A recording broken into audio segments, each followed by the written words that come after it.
శ్రీమాత్రే నమ. జయ గురు దత్తాత్రేయ నమ. ఈ వీడియోలో మనం 2025 సంవత్సరంలో వృషభ రాశి వారు తీసుకోవాల్సినటువంటి జాగ్రత్తలు ఏ విధంగా ఉండాలి, వారికి ఈ సంవత్సరంలో కలిసి వచ్చే అదృష్టం ఏంటి, ముందుగా వాళ్ళు ఏ విధంగా ప్లాన్ చేసుకోవాలి అన్న విషయాన్ని ఈ వీడియోలో మనం తెలుసుకునే ప్రయత్నం చేద్దాం.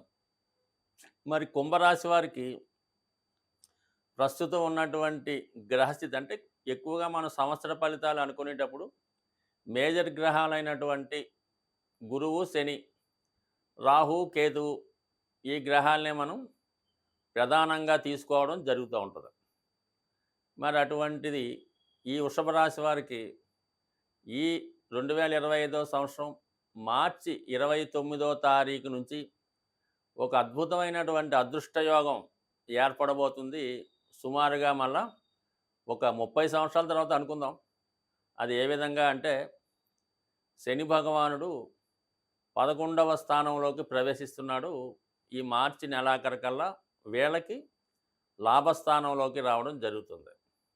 అంటే ఒక విధంగా మరి ఇంచుమించుగా వీళ్ళకి ఏప్రిల్ 2025 నుంచి ఒక 2.5 సంవత్సరాల పాటు 11వ స్థానంలో సంచరించబోయే శని భగవానుడు అనేక రకాల శుభాల్ని, అదృష్టాన్ని కలగజేయడం జరుగుతుంది.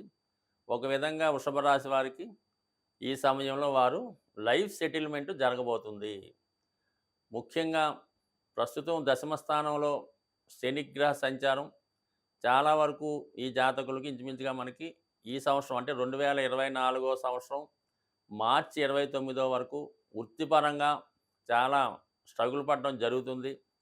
ఎంత ప్రయత్నం చేసినా వృత్తిలో ఏమాత్రం అభివృద్ధి లేకపోవడం, అలాగే గృహ సంబంధించిన విషయాల్లో చాలా వరకు సక్సెస్ లేకపోవడం, ఎటువంటి స్థిరాస్తి కొనాలన్నా, సొంత గృహం కొనాలన్నా ఏదో విధంగా అది వాయిదా పట్టు జరిగింది. అలాగే ఏదో మనం మంచి పని చేద్దాం అనుకున్న సమయంలో ఏదో ఒక ఖర్చు రావడం, ఆ పని అలా పెండింగ్ రావడం కూడా జరిగింది. అంటే సమానంగా మరి కర్మస్థానంలో శని భగవానుడు ఏదో ఒక బాధ్యత, రెస్పాన్సిబిలిటీ మీ మీద పెట్టడం వల్ల మరి ఇంచుమించుగా మీరు సొంతానికి ఏదన్నా గృహం లాంటిది ఏర్పరచుకోవడంలో చాలా ఇబ్బంది పడడం జరిగింది ఈ సమయంలో. అదే మీకు 29 మార్చి తర్వాత లాభస్థానంలోకి రాబోతున్నటువంటి శని భగవానుడు మీకు ఒక విధంగా 11వ స్థానంలోకి వస్తూ ఇంకా అద్భుతమైన అదృష్టం ఏంటంటే, ఇంచుమించుగా మనకి మే 19వ తారీఖు వరకు, మే 19 వరకు కూడా రాహుగ్రహం 11వ స్థానంలో ఉండడం, అలాగే శని భగవానుడు కూడా అదే స్థానంలోకి చేరడం, ఇంచుమించుగా మీకు అది సుమారుగా ఒక 50 రోజులు ఈ శని భగవానుడు, రాహు భగవానుడు లాభస్థానంలో ఉండడం వల్ల ఈ వృషభ రాశి వారికి విదేశ ప్రయత్నాలు ఫలిస్తాయి. అంటే విదేశంలో మీరు ఏదైనా ఉద్యోగం కొరకు ప్రయత్నం చేస్తుంటే ఆ ఉద్యోగ ప్రయత్నాలు ఫలిస్తాయి. అలాగే విదేశంలో ఉన్నటువంటి మీ మిత్రులు మీ యొక్క అభివృద్ధికి సహాయపడతారు. అలాగే మీరు కొత్త ఉద్యోగ అన్వేషణ కోసం చేసే ప్రయత్నాలు కూడా చాలా వరకు మరి మీకు ఈ ఏప్రిల్ నెల ప్రారంభం నుంచే ఇటువంటి అదృష్టయోగం పట్టబోతుంది. అలాగే చాలా వరకు ప్రస్తుతం విదేశంలో చదువు కొరకు వెళ్ళినటువంటి విద్యార్థులు, అలాగే ఉద్యోగ ప్రయత్నం చేస్తున్నటువంటి వారికి చాలా కాలంగా ఈ వృషభ రాశి వారికి మనకు వచ్చినటువంటి క్లయింట్స్‌లో చాలామంది ఈ ఉద్యోగపరమైన ఇబ్బందులు విదేశంలో ఉన్నవాళ్ళు ఇబ్బంది పడడం జరుగుతుంది. అటువంటి వాళ్ళకి ఈ ఏప్రిల్ నెల నుంచి మీరు ఎటువంటి ఉద్యోగం కొరకు ఆశిస్తున్నారో అటువంటి ఉద్యోగ ప్రయత్నాలు ఫలించే అవకాశం ఉంది. అంటే చాలా వరకు విదేశంలో ఉన్న వాళ్ళకి అది యూకే అవ్వచ్చు, యూఎస్ అవ్వచ్చు, కెనడా అవ్వచ్చు. వాళ్ళు మాత్రం కొంతవరకు ఇంతకాలంగా మీరు ఉద్యోగం లేకపోయినా అక్కడ చాలా వరకు ఏదో విధంగా స్ట్రగుల్ పడుతూ ఉండడం జరిగింది. కానీ తొందరపడి వచ్చేయకుండా సుమారుగా మీరు మార్చి నెలాఖరు వరకు వెయిట్ చేస్తే ఏప్రిల్ నెల నుంచి మీకు ఖచ్చితంగా మంచి ఉద్యోగం రాబోతుంది. అలాగే గురుగ్రహం ప్రస్తుతం రాశిలో ఉన్నటువంటి గురువు మిమ్మల్ని అనేక విధాలుగా ప్రోత్సహిస్తూ 15 మే నుంచి ధనస్థానంలోకి రాబోతున్నాడు. ధనస్థానంలోకి వచ్చినటువంటి గురువు మీకు ఈ కామత్రికోణం అంటే మీకు 2, 6, 10 స్థానాలను యాక్టివేట్ చేయడం వల్ల, లాభాధిపతిగా గురువు ధనస్థానంలోకి రావడం వల్ల మీకు ఆర్థిక పరంగా చాలా వరకు సక్సెస్ రాబోతుంది. అలాగే వివాహానికి ఉన్నటువంటి ప్రతిబంధకాలు కూడా తొలుగుతాయి. ముఖ్యంగా ఎవరైతే మనకి ఈ వృషభ రాశిలో ఉన్నవాళ్ళు సొంత గృహం కోసం కొంతకాలంగా ప్రయత్నం చేస్తున్నా, చేతిలో ఎంత ధనం ఉన్నప్పటికీ కూడా ఏదో విధంగా ఈ గృహం కొనుక్కునే ప్రయత్నాలు చాలా వరకు వాయిదా పడడం జరిగింది. మరి అటువంటి వారికి ఈ ఏప్రిల్ నెలలో మరి మీ యొక్క కొత్త గృహానికి ప్రయత్నాలు ప్రారంభిస్తే 100% మీరు మే నెల నాటికి, మే 15 ఇంచుమించుగా మే నెలలో నూతన గృహప్రవేశం చేయడానికి చాలా వరకు స్థితులు అనుకూలంగా ఉన్నాయి. చాలా వరకు దానికి తగిన ధనం కూడా మీకు మరి ఈ గురుగ్రహ ప్రభావం వల్ల సమకూరుతుంది. అందువల్ల ఏంటంటే ఎవరైతే గృహం కోసం ప్రయత్నం చేస్తున్నారో వాళ్ళు కంపల్సరీగా మరి ఆ గృహ ప్రయత్నాలు ప్రారంభించండి. సాధారణంగా ఈ మనకి వృషభ రాశిలో ఉన్న వాళ్ళకి చాలా వరకు వాళ్ళు ప్రస్తుతం నివసిస్తున్నటువంటి గృహంలో ఆగ్నేయ సంబంధించినటువంటి దోషాలు ఉండడం జరుగుతూ ఉంటుంది. అంటే మనకి ఈ రాశికి అధిపతి శుక్రుడు అవటం వల్ల మరి వాస్తు ప్రకారం గృహంలో ఆగ్నేయ దిక్కుకి శుక్రగ్రహ ప్రభావం ఎక్కువగా ఉంటుంది. చాలా వరకు ఈ వృషభ రాశి వారు జీవితంలో అభివృద్ధి చెందడం లేదు. ఈ రాశిలో జన్మించినటువంటి అమ్మాయిలకి వివాహం అవ్వడం లేదు. అలాగే ఈ వృషభ రాశి యజమానిగా ఉన్నటువంటి గృహంలో వారి యొక్క స్త్రీలకి, వాళ్ళ కుటుంబంలో ఉన్నటువంటి స్త్రీలకి లేదా భార్యకి ఏదో విధమైనటువంటి అనారోగ్య సమస్యలు వచ్చే అవకాశం ఉంది. అలాగే ఆ ఇంట్లో మగవాళ్ళకి ఏదో ఒక బలహీనత వల్ల ఏదో విధంగా ధనాన్ని వృధా చేయడం, కాలాన్ని వృధా చేయడం చేస్తూ ఉంటారు.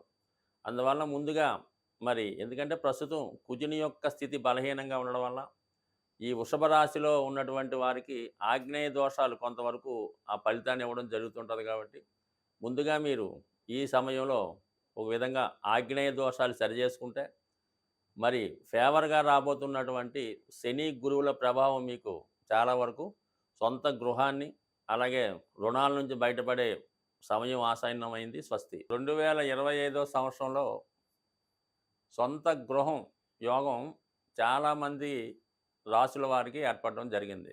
ముఖ్యంగా గురువు యొక్క స్థితి అయితేనే, శని భగవాన్ స్థితి అయితేనే, అలాగే మెయిన్ కుజుని యొక్క అనుగ్రహం చాలా వరకు ఈ రాశుల మీద పడడం వల్ల ఈ రాశిలో జన్మించిన వారు ఏ రాశి వారైనా వారికి సరైనటువంటి ఆదాయం ఉండి అర్హత ఉంటే ఏ కొద్దిపాటి ప్రయత్నం చేసినా మీకు సొంత గృహం ఏర్పడుతుంది.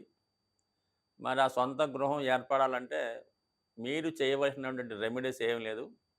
జ్యోతిష శాస్త్రరీత్యా కుజుని యొక్క బలం ఉంటేనే జాతకంలో వాడు భూమి కానీ గృహం కానీ ఏర్పాటు చేసుకోగలడు. అంటే ఒక విధంగా కుజుడు ధైర్యాన్ని ఇస్తూ ఉంటాడు. ఒకడు నెలకి 2 లక్షలు సంపాదించిన ఇల్లు కొనుక్కోవడానికి అసలు ధైర్యం చేయలేకపోతుంటాడు. మనం ఇన్స్టాల్మెంట్ కట్టగలమా, ఒకవేళ ఉద్యోగం పోతే ఏమొద్దని ఇబ్బంది పడుతుంటాడు. వాడు ఎప్పుడూ కొనలేకపోతుంటాడు. అలాగే నెలకు 30,000 జీతం తెచ్చేవాడు కూడా వాడు తాహా తగ్గట్టుగా ఏదో గృహం ఏర్పాటు చేసుకోవడం, దాన్ని ఇంకా ఇంప్రూవ్ చేసుకోవడం జరుగుతుంటుంది. ఏదన్నా కుజ బలం ఇంపార్టెంటు. దాని తర్వాత ఏంటంటే కుజుడి యొక్క అనుగ్రహం పొందాలంటే మీరు అటు సుబ్రహ్మణ్య స్వామి, వేగంగా మనం గృహ నిర్మాణం కావాలంటే ఆంజనేయ స్వామిని మించింది లేదు. మీరు ఒక గట్టి సంకల్పం పెట్టుకొని ఒక 8 మంగళవారాలు ఆంజనేయ స్వామిని తమలపాకులతో పూజించుకోవాలి. ప్రతి వారం కూడా తమలపాకులతో పూజించి మరి ఒక అరటిపళ్ళు కానీ కొబ్బరికాయ కానీ నైవేద్యంగా పెట్టాలి. సంకల్పం వారం వారంకి పెరుగుతూ ఉండాలి. దానికి తగ్గట్టుగా మీరు ఏదో ఒక ప్రయత్నం కూడా చేస్తూ ఉండాలి.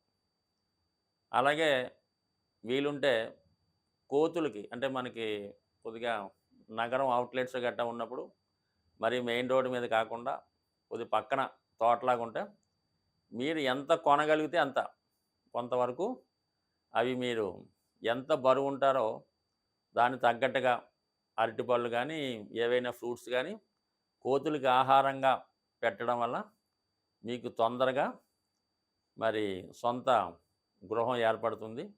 మరి స్త్రీలు ముఖ్యంగా వారి యొక్క కోరిక తీరాలంటే మణిదీప వర్ణన అని ఉంటుంది. దాన్ని సంధ్యా సమయంలో గృహం శుభ్రపరిచిన తర్వాత సాయంకాలం దీపం పెట్టిన తర్వాత మరి చాలా ప్రశాంతంగా, మనశ్శాంతిగా, ఎటువంటి ఆలోచన లేకుండా ఈ మణిదీప వర్ణన చదవడం వల్ల ఖచ్చితంగా మీకు సొంత గృహయోగం ఏర్పడుతుంది. అలాగే ఈ గృహం కావాలనుకున్న వాళ్ళు మీరు దేనికి వెళ్ళినా వెళ్ళకపోయినా గృహప్రవేశాలకు వెళ్తుండండి. ఎక్కడన్నా ఇల్లు కన్‌స్ట్రక్షన్ జరుగుతుంటే ఫర్ సేల్ అని బోర్డు పెట్టిన అపార్ట్మెంట్ ఉన్నా, మీ దగ్గర డబ్బులున్నా లేకపోయినా ఒకసారి వెళ్ళండి. వాళ్ళని కనుక్కోండి. ఎంత అవుతుందనో తెలుసుకోండి. దాని బ్రోచర్లు తెచ్చుకోండి. మీ దగ్గర పెట్టుకోండి. అలాగా అలాగే మీరొక బిల్డర్‌తో గానీ, ఒక తాపీ మేస్త్రితో గానీ స్నేహం చేసుకొని ఉన్నా లేకపోయినా ప్రతి విషయం కనుక్కోండి. సిమెంట్ రేట్ తెలుసుకుంటా ఉండండి. ఐరన్ రేట్ తెలుసుకుంటా ఉండండి. భూమి విలువ ఊరికనే తెలుసుకొని ఫ్రెండ్స్‌కి చెప్తా ఉండండి. కంపల్సరీగా అదంతా యాక్టివేట్ అయ్యి ఖచ్చితంగా మీకు ఒక గృహం అన్నది ఏర్పడుతుంది. ఏదన్నా మనం ఏ లైన్‌లో ఉంటే, ఏ ప్రయత్నంలో ఉంటే ఖచ్చితంగా అందులో మనకి రాణింపు రావడం జరుగుతుంటది. అందుకని మీరు ఈ గృహం కట్టే వాళ్ళతోనో, గృహం చుట్టుపక్కల తిరుగుతూ కనుక్కుంటా ఏదో రియల్ ఎస్టేట్ వ్యాపారం చేయకపోయినా అమ్మి కొన్నట్టు అందులో రోజుకొక గంట చేస్తే ఖచ్చితంగా మీకు ఆ ఇంటికి తగ్గ డబ్బు అదే వస్తుంది. అదే గృహం ఏర్పడుతుంది. కావాలంటే ప్రయత్నం చేసి చూడండి. మీకు ఖచ్చితంగా మరి 2025లో మీరు ప్రయత్నం బట్టి ఒక 90 రోజుల్లో సొంత గృహం ఏర్పడుతుంది. స్వస్తి.